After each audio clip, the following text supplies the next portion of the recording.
We'll continue with Ole Miss. Austin is ready for your questions. Who would like to ask the first one? We'll start over here on the left on the third row.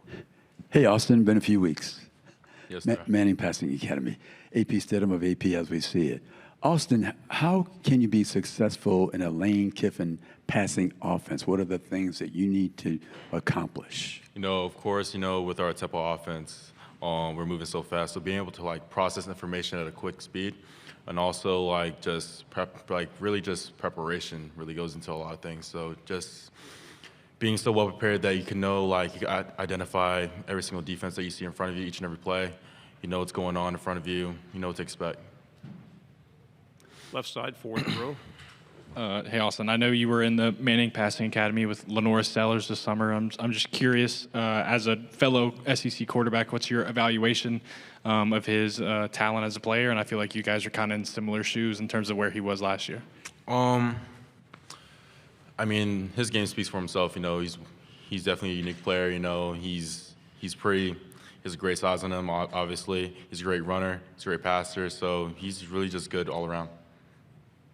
Go on the front row here. Dick Cox with Cox Sports Broadcasting, Lindy Sports. I know last year you had to watch and learn, but what were some of the biggest things that you learned by watching the games last year you think you can apply this year? Definitely controlling the storm. Seeing adversity is going to strike, in this conference. Each and every game is going to be competitive.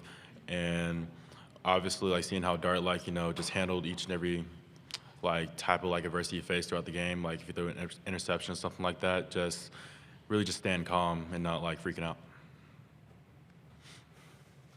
Go here in the middle, third row. Austin, you guys have 9 games in the state of Mississippi, 8 of them being in Oxford, the other one obviously at Mississippi State. But how big is that, do you feel like, to play in front of your guys' fans for, the majority of the season? That's great for us. Our community is so well-rounded around the program. So, of course, just feeling that energy each and every, for what, 8 games? Yeah, so we have 8 games in Oxford. Just feeling that energy 8 times, on one day or night, it's just an amazing feeling because that stadium gets loud. Man. Middle section, third row. Austin, pleasure to meet you again. David Edelstein, the sports director at WJTV, the CBS station in Jackson, Mississippi. We spoke with Coach Kiffin earlier today, and he talked about how you've been growing so much already as you've taken on this, role as the starter. We saw you come in against Georgia last year and immediately have that impact with the touchdown.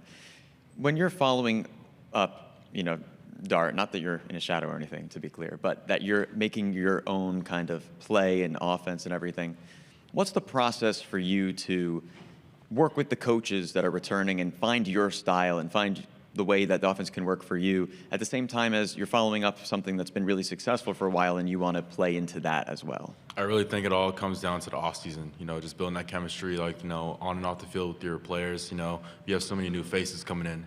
Probably have, 60 new players coming in. So just being around them and just making sure they have a great grasp of the offense and just really making sure that we're on the same page with my coaches. Right side, second row.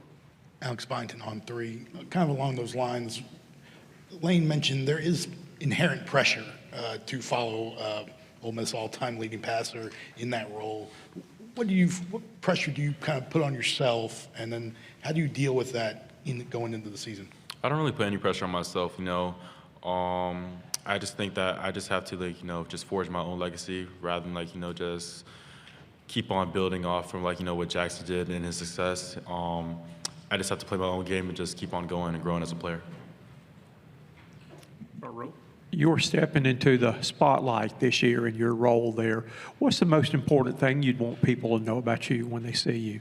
Oh, I'm putting everything on the line each and every play. You're never going to see me back down from a fight. I never flinch. And every single play is going to be 110%. Awesome. David again.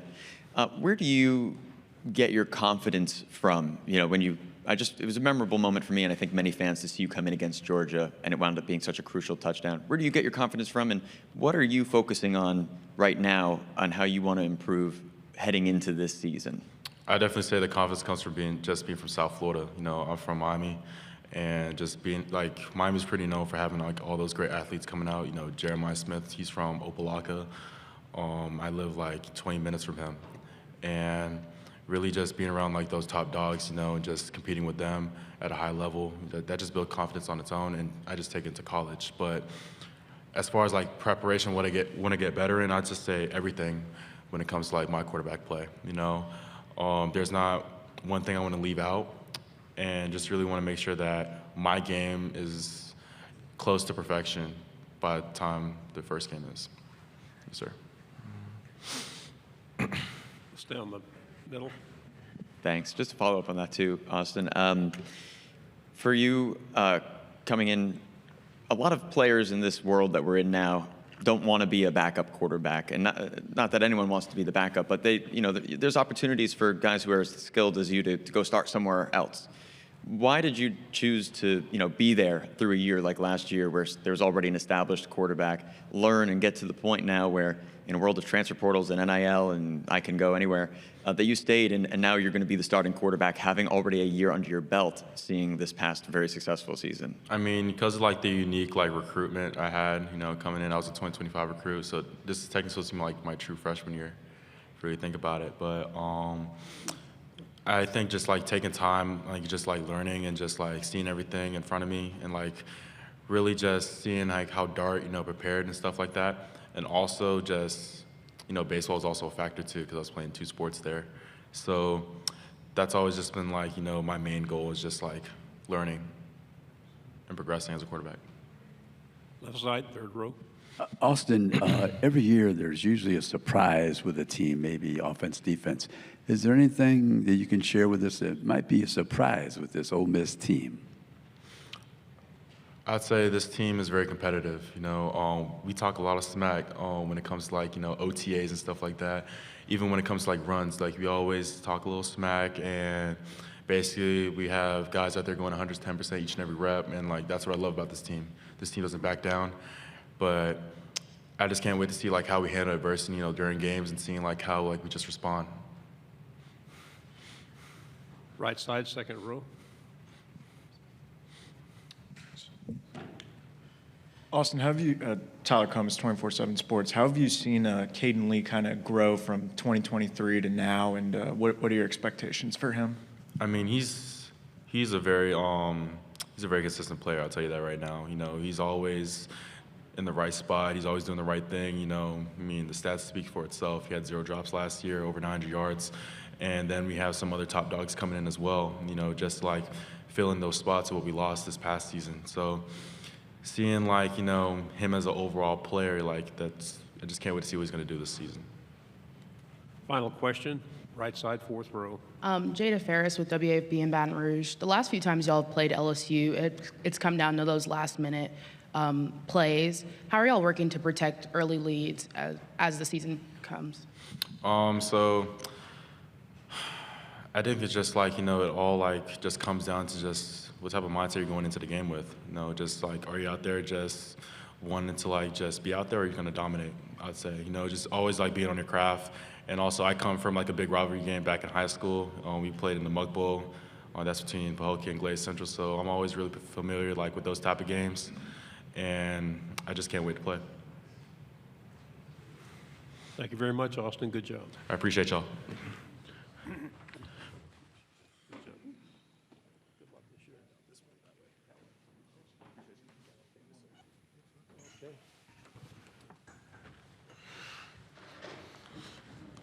Start off the afternoon with the Ole Miss Rebels. We have TJ Dottery here, and he is ready for any questions that we might have. We'll start over here on the left side. TJ Davis-Baker, WSFA in Montgomery. Obviously, you're going to be a leader on this team this year. And coming off such a strong season last year, just what are you most excited for in leading this Ole Miss defense?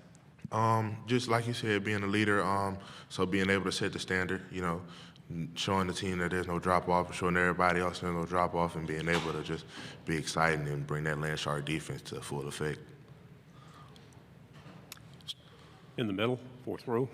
Thanks so much. David Edelstein, the sports director at WJTV, the CBS station in Jackson, Mississippi.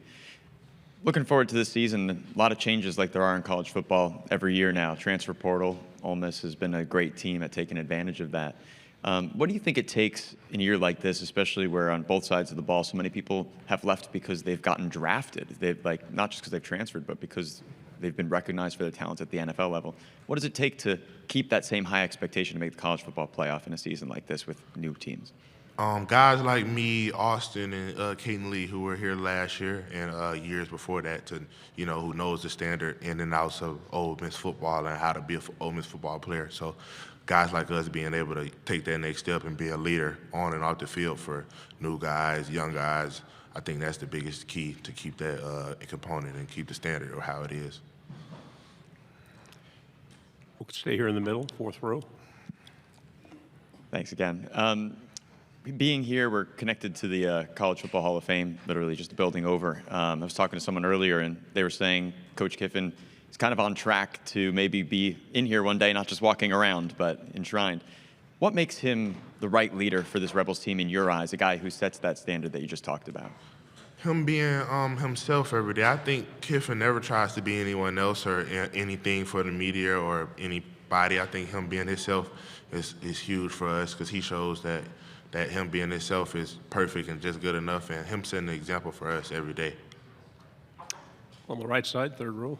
Alex Byington on 3. Kind of along those lines, as a player, what are some of your reactions when you see Lane, having fun on social media and kind of showing that different side of him? And how does that compare to what you see in the locker room or in the clubhouse? I laugh because like I said, I think he's somewhat of the same, majority of the same person. So like when he's making those type funny comments or things on social media, he's the type to do the same thing in practice. He'll pull you to the side and do it. I mean, he's not outspoken to just do it in front of the team, but he'd pull it to the side and he'd crack a joke with you every now and then. So it's just funny. I laugh. Just with a player, just anytime he sees a player or something, he always makes jokes with a player. He talk to me and interact with another player. He's just funny like that, man. He's just a funny guy. Left side, third row. TJ, coming from such a successful high school program like Catholic, how much do you think that helped you in where you are today? I think it was huge. I think that matured me coming into college, being able to somewhat know the standard of not the program, but just how to be a person, how to be a human, how to be a young man. And I think that transitioned well into college and knowing to just step into this role. You look at last season, and there are a couple of plays, maybe Kentucky and the LSU game, where if they go the different way, you guys go where you want to go. Does that underscore when coaches tell you never know when a key play is going to happen?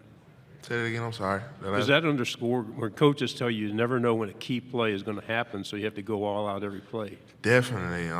Yes, sir. I think the coaches, they appreciate that, and that's huge, three controversial plays and maybe each game could flip the score and maybe turn those into W's. But I think that was just a key example and lesson for us. So I just try to reiterate that to the new guys and young guys that every play matters and the small details matter. I try to just reiterate that to everybody else.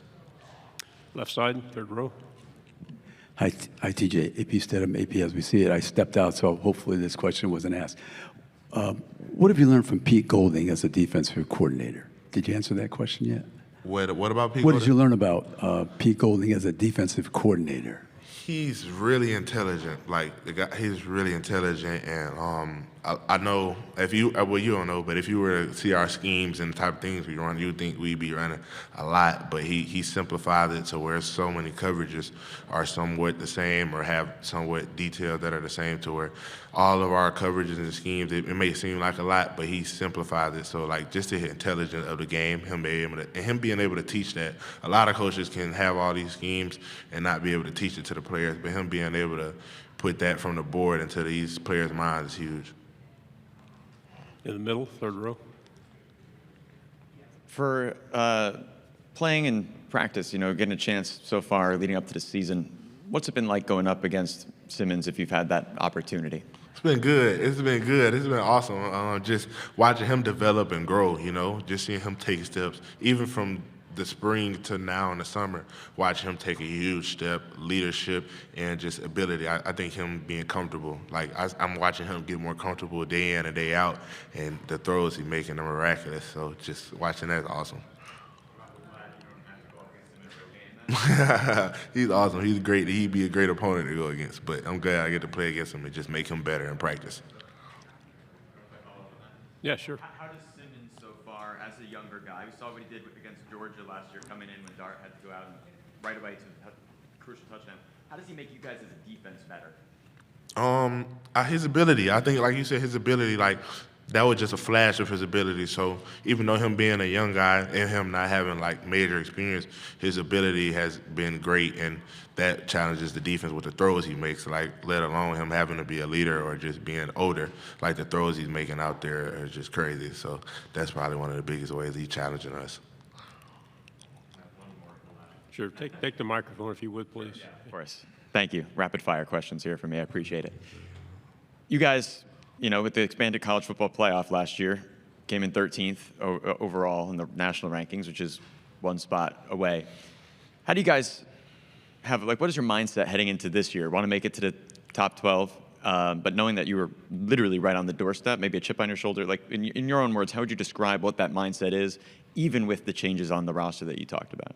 For sure, a chip on my shoulder, for sure, especially being here last year. But just with the new guys on our roster, just being able to focus on this year, take it week at a time. But it's been good, and the chips on our shoulder, it's been a huge chip on our shoulder. All the guys are hungry, new guys and the young guys. Everybody's hungry, so that's been good. Right side, second row. Because you kind of brought it up, with Austin and Jackson, how would you kind of compare their games? As a linebacker, you get a good viewpoint of what they're doing at practice. So how would you kind of compare and contrast their individual games? Comparing it, I think their game's similar in like their comfortability, the way they're able to sit in the pocket and watch routes develop and plays develop and not feel rushed, rather to get the ball out or, make a mistake. I think his comfortability is growing, and I think that's where he's getting that from Dart. Dart was really comfortable back there and just a mature leader, so I think that's where he's getting that from. I have a final question over on the left side. TJ, are you familiar with the quarterback that transferred from Ferris State? Did he arrive in the springtime? Did he ended up coming down there? Yes, sir. So what can you tell us about him? He must be pretty good to make that jump from Division II all the way to Division I. Yes, sir. He has great talent as well. I think him coming in, he's been awesome, just being able to learn. I think his ability to come in and learn the offense has been great, and him getting more comfortable with the receivers and the O-linemen, just the team has been awesome. So it's been good. TJ, thank you for your time. Good job. Appreciate it.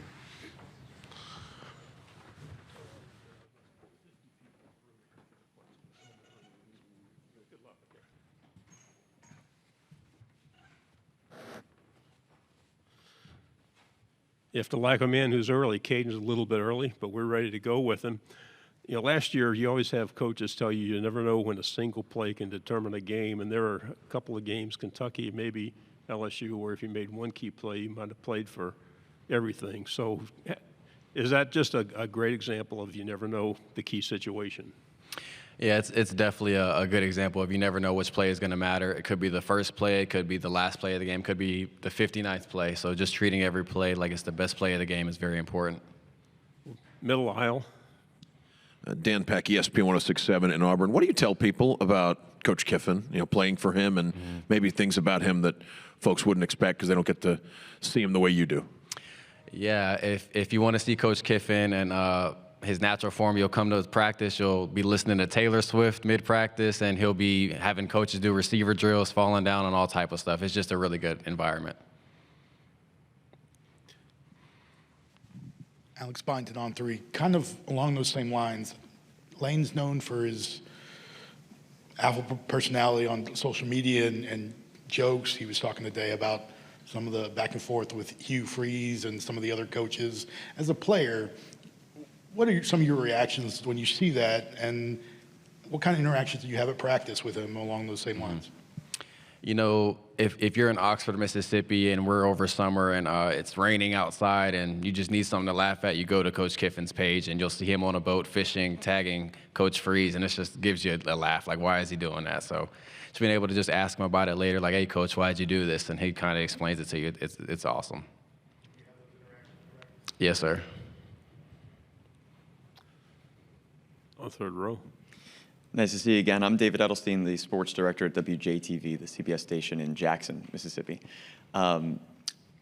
First of all, since we're on the Lane Kiffin train over here, I was talking with some people here at the Hall of Fame earlier today, and they said he's pretty much on the same path as others that would be enshrined in the Hall of Fame, not just walking around for an SEC Media Days event. From your perspective, in your interactions with him, both the fun ones and just for playing, why do you feel like he's the right guy for Ole Miss and that he's a coach that really does the right kind of job that could maybe wind up in that future position here in the Hall of Fame? Yeah, I mean, if you look at Ole Miss before he got here versus after he got here, I feel like it's a total change. I remember turning the TV on and looking at old clips of Ole Miss playing in the stadium where it's packed. Now we're sold out almost every game. So just being able to see the type of, I'll use this word to make him happy, the type of aura he has bringing the fans to the stadium and everything is really big. Middle section, fifth row. What can you say about the growth and development out of Austin this offseason as he gets ready to step into the starting job? Yeah, we've just seen Austin just take a tremendous jump from being, quote unquote backup to just being able to be that lead starting quarterback in the SEC is awesome. We've seen him just learn after Dart. We saw him when he went into the Georgia game, and we really trusted what he was going to do. We knew he was going to be the player that he is today, and we really look for big things out of him this year. Left side, third row. AP instead of AP as we see it. Good afternoon. Good afternoon. What grabs the attention of Lane Kiffin as a wide receiver besides the obvious catching the ball? I feel like to be able to just grab his attention is just being able to, the route detail. He's very big on knowing what to do, knowing the playbook inside and out, not just knowing one specific spot. So just being able to be a smart player is very big for him. Go with the third row here. Thanks. David again. When you're thinking about playing this season, expanded college football playoff, Ole Miss right on the brink last year, what's the mindset of the team entering into this season for what you guys are thinking, feeling, and talking about as you get ready to make a run to be in this time? Yeah, we lost a lot of people after last season, so just being able to just bring a lot of new faces in and being able to just preach that motto, going 1-0 is all that matters because, everybody wants to talk about the national championship, the SEC championship, but nothing else matters but just going 1-0 every day and winning the first game, winning the second game. That's kind of the message we have for our team. Fifth row. You mentioned earlier the idea of changing the culture at Ole Miss from a place that wasn't seen as a football powerhouse to one of the top programs in the SEC. What would it mean to be part of one of the great runs in the history of the program? I feel like it would mean everything. Just to be a part of that as a player, just being able to just carry that with you for almost ever is just awesome. I feel like it would do a lot for the community, Oxford, and then the fans as well. I mean, they deserve it, and we're gonna try to do our best to go 1-0. Left side. Cayden, I wanted to ask you about last year against Kentucky. And what do you think the reason that game that y'all had a letdown? Well, have you reflected on that game specifically? Because that, to me, is a game that really kept you out of the playoffs. Yeah, Kentucky was definitely one of the bigger ones we want to have back. They just came out and they played one of the best games they played all year last year, I feel like. And I feel like we didn't execute from the first quarter to the fourth quarter. I feel like we might have played a good first quarter, but then we slacked off in the third quarter and they caught us. So just being able to just go and play a full four-quarter game will be important to us moving to this next season. Third row. Oh, again. For you, what is the way that you find when working with Austin, and like you said, a lot of pieces changed this year. How do you adjust to maybe the same game plan, of course, is what I'm hearing, but new people bring different skills, and you want to play to those skills. How do you adjust to that and learn that after, of course, having successful seasons the past few years with guys like Jackson Dart, Trey Harris, who really had a consistency that could be expected, and this year's a little bit different, if you see where I'm getting at, the same success, but a different way. Yeah, I just feel like with Austin Simmons, him being a lefty quarterback is just a total 180 from where it used to be. If Dart was going to roll out to the right, now he might roll out to the left. So you kind of just flip the entire playbook almost. And Now speaking more so to the receiver position, from Dejon Stribling to Trey Wallace to Deuce Alexander to everybody that we've brought in, I feel like it's just we kind of revamped, and I feel like we're almost even better as a receiver room than we were last year. So I feel like there's almost no drop off at all. We have time for a final question. Anybody out there? Okay, right side. Okay, do you like the way kind of going back to the Kentucky question, I guess, do you like how the schedule's formatted this year where you're not playing 4 straight non-conference games? You guys kind of get right into SEC play. I think Kentucky actually week 2. Yeah, I feel like it creates a different mindset, just being able to know that you have to win earlier, you have to win sooner, you have to win more often than just kind of having to play 4 non-conference games at the beginning. It's kind of tough. I would rather kind of get into it a little bit earlier. Good job, Caden. Thank you.